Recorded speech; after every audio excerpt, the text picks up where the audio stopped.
E aí, pessoal, tudo bem com vocês? Estamos de volta com mais uma aula de língua portuguesa, continuando a nossa série de estudos sobre as questões da prova da URGS. E hoje nós vamos à segunda parte das questões da prova de 2018, tá? Da Universidade Federal, que aponta, então, uma continuidade dos elementos gramaticais que nós vemos analisando nas últimas provas, tá? Considerando que essa prova da URGS, né, ela mantém aquele sistema de que se aplicam as questões gramaticais frente aos textos que também são utilizados para interpretação ou compreensão textual, e a gente não consegue, num primeiro momento aqui, fazer uma composição com os textos aqui colocados para vocês, devido à formatação deles e como nós montamos a nossa produção, para que a gente não fique indo e vindo, então, nesse jogo, né, de telas para frequentemente nós, né, podermos retornar ao texto e fazer as explicações. Então a gente separou questões que são próprias para que a gente possa fazer fora do âmbito do texto, para analisar gramaticalmente o que aparece e o que acontece em cada questão, tá? A gente deixa os links para vocês na descrição, para vocês verem o primeiro vídeo sobre, né, as questões da prova de 2018, cliquem aí em cima na aba que nós colocamos, para que então vocês possam seguir nessa sequência, né, de estudos a partir da prova de 2018, certo? Então agora nós vamos ver a questão de número 16 dessa prova, que é uma questão que vai puxar bastantes elementos sobre regência verbal, tá? Olhem só o que pede a questão. Se a forma verbal almejava fosse substituída por aspirava em aquela sim era a morte que eu almejava, qual das alternativas abaixo estaria gramaticalmente correta? Bom, por que é uma questão de regência, tá? Porque a palavra almejava, tá? Ela é, na verdade, um verbo transitivo, é um transitivo direto, certo? A palavra aspirava, ela é um verbo transitivo também, mas é indireto. A gente precisa reconhecer, então, que vai ser colocada uma preposição nessa construção frasal e a gente precisa identificar onde aparece essa preposição, certo? Para a gente poder ver direitinho como é que se transforma, né, o aquela sim era a morte que eu almejava para aspirava, né? A letra certa, pessoal, a resposta certa é a letra A, que diz: aquela sim era a morte a que eu aspirava, tá? O que acontece? Nós trocamos, então, né, o verbo almejar por aspirar, e quem aspira pode aspirar duas coisas, tá? Pode aspirar ar, pode aspirar cheiros, fragrâncias variadas, ou pode desejar alguma coisa, certo? Nesse caso especificamente, a gente está falando, né, a palavra morte, ela não é exatamente, né, um algo concreto para nós podermos aspirar enquanto sugar, respirar algo, né? Então, no caso, temos o sentido para almejar alguma coisa, como já está colocado no enunciado da questão, né? Que é o que dá a dica, obviamente, para também chegar na resposta. Só que esse aspirava, para trazer essa ideia de desejar algo, ele puxa a preposição.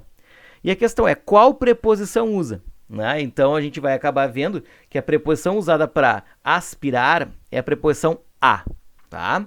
O que já descarta diretamente, por exemplo, a letra D, que diz era a morte de que eu aspirava, né? Então, não poderia ser colocada essa. Na letra C, por exemplo, já nem usa preposição, porque o sentido que ele vai acabar dando a esse aspirar aqui é o de sugar alguma coisa, o que não há condições, né, dentro desse contexto de nós vermos acontecer, certo? Na letra B, por exemplo, né, que vai colocar o para a qual eu aspirava, tem o problema do uso da preposição para, né? Porque não se aspira para algo, né? A gente não está deslocando para outro lugar, né? O aspirar é um verbo que remete necessariamente a quem o fala, né? Então, seja para sugar ou seja para desejar algo, é desse alguém que remete a ação. Então, o para puxaria outro elemento para dentro da questão, né? Então, nós então anulamos já as alternativas B pelo para, C por não haver preposição, D por não haver, por ter a preposição de e não há, e a E também nós tiramos fora porque o com a qual também não remete à ideia de aspiração, tá? Vejam que todas as alternativas, elas estão colocando a preposição, pessoal, antes do que, tá?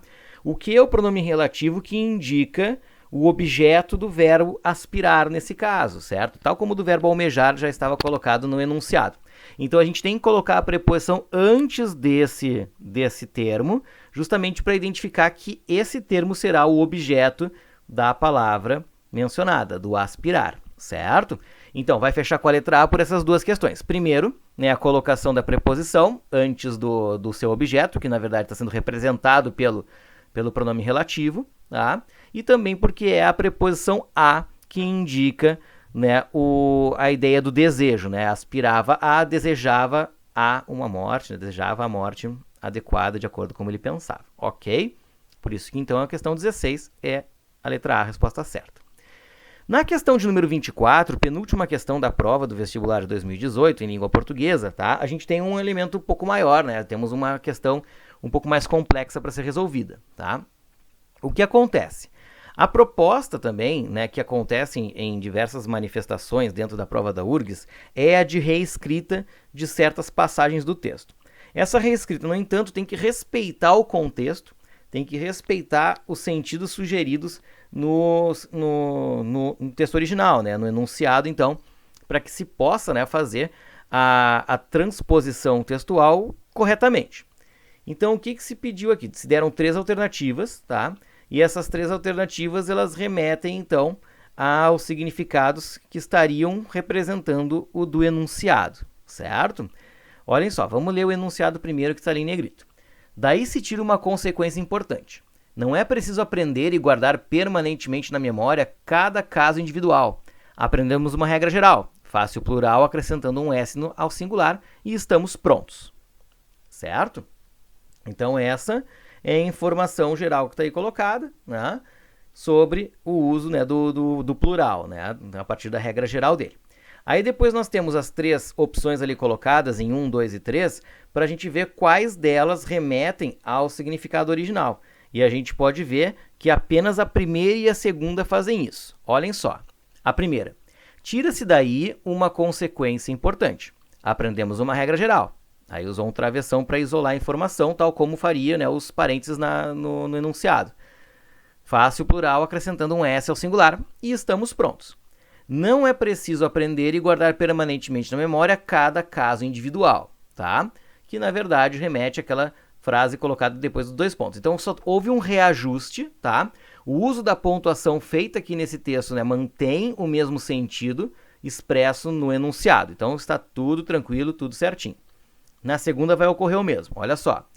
Daí se tira como consequência importante o fato de não ser preciso aprender e guardar permanentemente na memória cada caso individual, pois aprendemos uma regra geral, que também está entre parênteses, tal como no enunciado.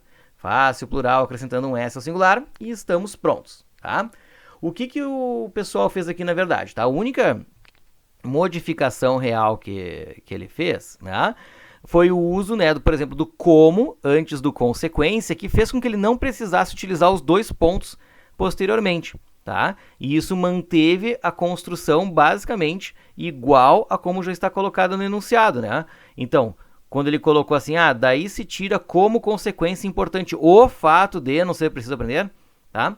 Eu estou colocando então essas expressões, o como e também, né, o fato de, e retirando os 2 pontos. Assim eu mantenho exatamente o mesmo sentido provocado no enunciado original, tá? E a terceira possibilidade, a terceira frase tem um problema, tá? Olha só o que diz. Não é preciso aprender e guardar permanentemente na memória cada caso individual. Aprendemos uma regra geral, fácil plural acrescentando um S ao singular, e estamos prontos. Essa é a consequência importante que daí se tira. Tá? Qual é o problema desse enunciado? Essa é a consequência importante que daí se tira, vai remeter não necessariamente à proposta inicial. Tá? A proposta inicial não é preciso aprender e guardar permanentemente na memória cada caso individual. É só aprender uma regra geral e estamos prontos. Essa que aparece aqui no final, gente, como houve uma soma do e, né, ali na frase anterior, eu posso estar remetendo apenas ao termo anteriormente mencionado, tá? Então, eu não vou estar falando necessariamente, né, da ideia de que a gente não é preciso aprender e guardar permanentemente na memória cada caso individual, e sim apenas aprendemos uma regra geral, né? Então, porque a proposta do enunciado, na verdade, lá no princípio, a consequência importante não é preciso aprender e guardar e aprender uma regra geral para estarmos prontos, né? Então são duas coisas que, na verdade, aparecem como essa consequência do que é dito anteriormente no texto. Com essa frase final aqui na 3, a gente está remetendo apenas uma delas, certo? E essa alguma delas, inclusive, pode ser, não está especificando nem se é a mais próxima ou não, mas só pelo fato de usar o essa é uma referência anterior. Mas esse anterior, na verdade, vai buscar o elemento que está dito mais próximo, né, dessa consequência em si. Então a gente vai acabar não necessariamente buscando o outro elemento mencionado dentro dessa oração, tá, gente? Então não dá para ser a terceira frase. Houve um deslocamento que acabou trazendo uma consequência de diferença, na verdade, de sentido em relação ao que se diz no enunciado. Certo, gente? Então, por enquanto é isso. Qualquer dúvida, qualquer situação, vocês podem mandar aí nos comentários. A gente pode ir conversando, então, a partir dos elementos que foram explicados para vocês, certo? Muito obrigado mais uma vez e até a próxima!